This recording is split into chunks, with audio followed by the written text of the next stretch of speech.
কক্সবাজার থেকে কুমিল্লার যাত্রাপথে চকিরা রোডে ছোট্ট একটা বিরতি।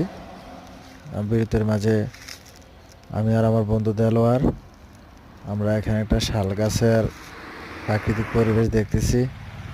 খুবই সুন্দর একটি পরিবেশ, অনেক বিশাল একটি বাগান, মাঝখানে হচ্ছে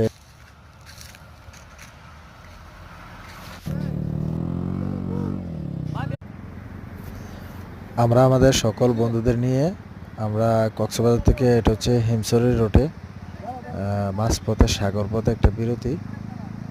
এখানে আমরা সকল বাইক রাইডাররা একত্র হয়ে আমরা এখন সাগরের পানিতে আমরা বাইক রাইড করব। আমার সাথে আছে আমার বন্ধু রাইসুল ইসলাম সরকার। আমরা এখন সাগরের পানিতে বাইক রাইড করব।